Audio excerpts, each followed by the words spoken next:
اور ہم نے یہی کیا کہ ہم موقع دیں اس حکومت کو، اور صرف موقع نہیں، ہم نے تو یہ بھی آفر کی کہ ہم بیٹھنے کے لیے بھی تیار ہیں کہ ملک کی مسائل اور ریاست کی کو مضبوط بنانے کے لیے اور ملک کی معیشت کو بہتر بنانے کے لیے خود ہی ہم نے موقع دیے ان کو کہ آؤ بات کریں۔ مگر ابھی تو خود خان صاحب نے یہ بات طے کر دی ہے کہ اس کی کیبنٹ نالائق ہے، نااہل ہے، اس کی جو ہم کہتے تھے فارن پالیسی میں بہت بڑی رکاوٹیں ہیں، اس نے ثابت کیا کہ ان کے انفارمیشن منسٹر بھی صحیح نہیں ہے اور اس نے صحیح رول ادا نہیں کیا، عوام کو آگاہی نہیں دی کہ کیا معیشت کے ساتھ ہو رہا ہے۔ وہ فارن منسٹر کے لیے ہم کہتے تھے کہ فارن پالیسی ہماری بہت کمزور ہوتی جا رہی ہے، کشمیر کا بڑا ایشو تھا، یون میں بڑا ایشو اٹھائے گئے، مگر کوئی ہم نے کام نہیں کیا۔ تو عمران خان صاحب نے یہ بات بڑی کلیئرلی کہہ دی کہ جی میری کیبنٹ میں یہ لوگ لائق ہے، یہ لوگ نالائق ہیں، اور اس وجہ سے مجھے یہ سارا کچھ دیکھنا پڑ رہا ہے۔ اس کو ایک ہی راستہ یہ نظر آیا کہ اپنے آپ کو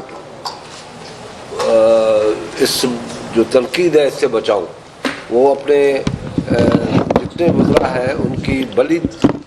چڑھا کے اپنے آپ کو صاف کرنے کی کوشش کی، مگر حقیقت یہ ہے کہ ان سب میں سے زیادہ نالائق جو ہے وہ خود وزیر اعظم ہے، جس نے اس ملک میں سب کچھ ہونے کے باوجود بھی جس کو نظر کچھ نہیں آتا۔ اب یہ کہتا ہے کہ 5 سال کے اندر تو کچھ نہیں ہو سکتا کیونکہ ادھر سے ٹائم چاہیے مجھے۔ تو جناب قوم ان سے سوال پوچھتی ہے کہ آپ نے جب کنٹینر پہ چڑھ کے اور جلسے کر کے ہر جگہ پہ یہ کہا تھا کہ میری ٹیم تیار ہے 3 مہینے کے اندر ہم جو موجودہ حکومت کے جو پرائسز ہیں ان کو کم کریں گے، ڈالر کو کم کریں گے، بجلی کو سستا کریں گے، گیس کو فراہمی کریں گے، سستا کریں گے، پیٹرول سستا کریں گے، ڈالر کو کم کریں گے، یہ سارے وعدے اس نے کیے تھے۔ اور اس کے برعکس پرائسز جو 2030 میں ہونی تھی وہ 2020 اور 21 میں اس نے لوگوں کے سامنے رکھ دی۔ جو پرائسز پہ ہم کنٹرول کر سکتے تھے، اس کی کیبنٹ کی نااہلی کی وجہ سے یہ پرائسز ہمارے کنٹرول سے باہر نکل گئی۔ جو ہم ڈالر کو کنٹرول کر سکتے تھے، کچھ اپنی ایکسپورٹ کو بڑھا سکتے تھے اور کر بھی سکتے تھے، اور ڈالر کو ہم نچلے لیول تک لے آنے میں کامیاب بھی ہو جاتے، مگر ان کی نااہلی کی وجہ سے ہم وہ نہیں کر سکے۔ تو یہ ساری چیزیں ہیں، بہت سی باتیں ہیں، مگر اس کے بعد پارٹی نے فیصلہ کیا اور اپنی الائنس پارٹیز کے ساتھ جن کا ہمارا تعلق ہے، آج کا نہیں کافی عرصے سے ہمارا ایک الائنس چل رہا ہے، نیچرل الائنس بھی ہے، پولیٹیکل الائنس بھی ہے، تو ANP کے ساتھ اور دوسرے الائنس کے ساتھ بھی ہمارے جو تعلقات ہیں ان سے رابطہ کر کے ان سے بات کر کے ہم نے لانگ مارچ کی تاریخ دی کہ ہم لانگ مارچ کریں، اور 27 فروری کو ہم کراچی سے نکلیں گے، اور انشاءاللہ تعالی 10 اور 11 تاریخ کو ہم جہاں اسلام آباد میں پہنچ جائیں گے، اور سارے ہم پورا مطالبہ ہمارا ہوگا کہ یہ وزیر اعظم استعفیٰ دے اور گھر جائے، ورنہ ہم ووٹ آف نو کانفیڈنس لے آتے ہیں۔ یہ ہماری پوری پوزیشن ہے، اور ہم ہر وقت کوشش کریں گے، باہر روڈوں پہ بھی کوشش کریں گے، اندر پارلیمنٹ کے اندر بھی کوشش کریں گے۔ ہماری کوشش ہوگی کہ پارلیمنٹ کو جتنا مضبوط کر سکتے ہیں اتنا ہم اپنی ریاست کو مضبوط کرنے جا رہے ہیں، کیونکہ پارلیمنٹ اس عرصے کے اندر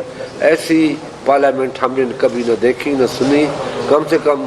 مجھے تو 32 سال کا تجربہ ہے پارلیمنٹ کا، کہ میں نے ایسی پارلیمنٹ نہیں دیکھی جہاں پہ عوامی مسائل کے حل کے لیے کوئی راستہ نکالا جاتا۔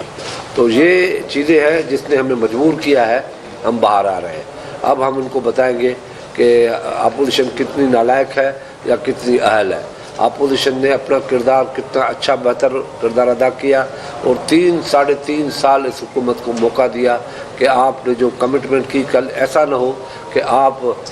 یتیموں کی طرف گول پھرتے رہے اور باتیں کرتے رہے کہ مجھے موقع نہیں دیا گیا۔ اتنا بڑا موقع آج تک کسی بھی پولیٹیکل پارٹی کو نہیں ملا ہے، کیونکہ اب تو الیکشن کے زمانے میں جا رہے ہیں۔ ان کی پوری کوشش ہے کہ میں کوشش کروں کہ اپنے آپ کو یہ محسوس کراؤں کہ میرا قصور کچھ نہیں ہے، میرا قصور کیا ہے، مجھے کیوں ہٹایا جا رہا ہے۔ ہم نہ ہٹائیں گے، نہ کانسٹیٹیوشن سے باہر جائیں گے، ہم آئین کے اندر رہتے ہوئے، آئین کے دائرے میں رہتے ہوئے ہم اپنے فیصلے کریں گے، اور ہم ساری جتنی بھی پولیٹیکل پارٹیز ہیں جس سے بھی ہمارے رابطے ہوئے ہیں، انشاءاللہ تعالی ہماری کوشش ہوگی کہ پرامن طریقے سے کراچی سے لے کے اسلام آباد تک کسی چیز کو بغیر نقصان پہنچائے ہوئے پرامن طریقے کے ساتھ ہم اسلام آباد میں داخل ہوں گے۔ دیکھیں، جو بھی فائنل فیصلے ہوں گے حالات کو دیکھ کے کیے جائیں گے۔ یہ شروعات کی ہے کہ ہم کب آئیں گے، کیسے آئیں گے، باقی فیصلے باقی پارٹیوں کے ساتھ مل کے کرنے پڑیں گے کہ ہمیں کیا کرنا چاہیے، ہمیں دھرنا دے کے بیٹھنا چاہیے یا ہمیں مطالبہ کرنا چاہیے، مطالبے کے بعد ہمیں پارلیمنٹ کے اندر جا کے بات کرنی چاہیے، یہ چیز دیکھیں گے۔ جہاں تک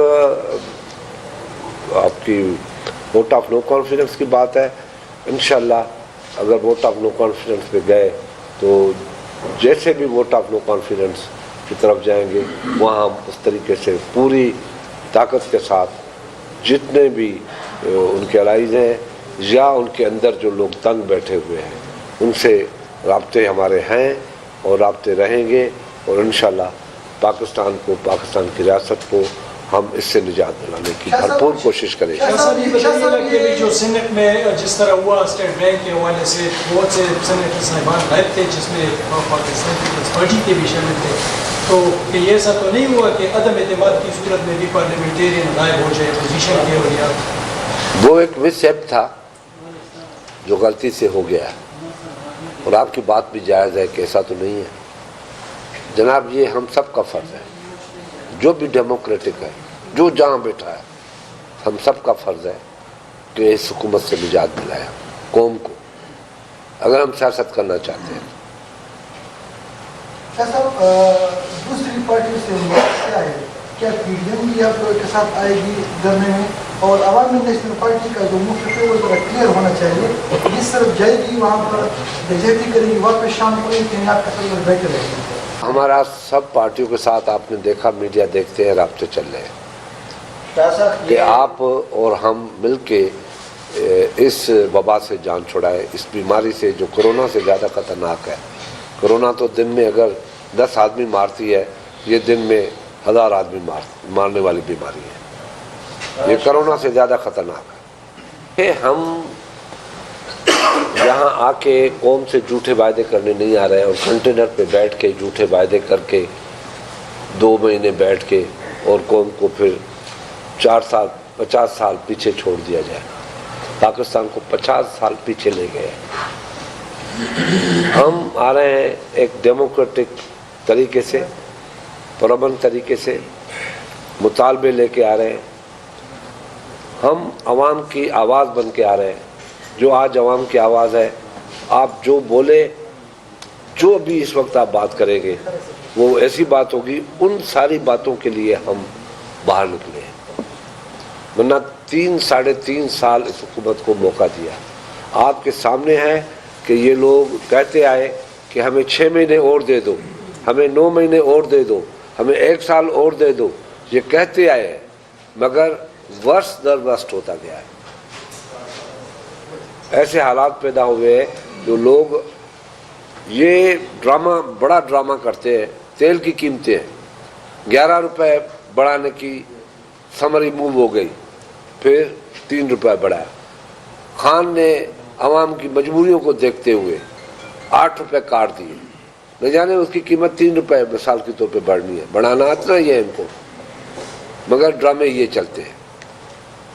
ابھی بھی 11 روپے کی بات کی ہے، یہ آپ میری بات پہ پھر ہنسیں گے جس دن یہ ہوگا، یہ 2.5-3 سے زیادہ نہیں بڑھے گا، یا اعلان کر دیں گے کہ جی ہم ابھی نہیں بڑھاتے، آگے بڑھائیں گے، قیمت اس سے ڈبل کر کے بڑھا دیں گے۔ پہلی بات تو سکھر کا مجھے 6 بندوں کا کوئی پتہ نہیں کہ قتل ہوئے ہیں، یہ پتہ نہیں کہاں سے آپ نے خبر لی ہے۔ نواب شاہ بھی دھرنا جاری ہے، تو سکھر اور نواب شاہ دوری ہے، دونوں میں، اور یہ کوئی نئی بات نہیں ہے کہ یہ لوگ یا قبائلی جھگڑے ہوتے ہیں تو اس کو روکا جاتا ہے، ایکسیڈنٹس ہوتے ہیں، اس کو ایکسیڈنٹس کہا جاتا ہے، اس میں ناکامی کی کوئی بات نہیں ہے۔ سندھ میں اس وقت جتنا امن امان ہے، ڈکیتیاں، لوگ اغوا ہونا،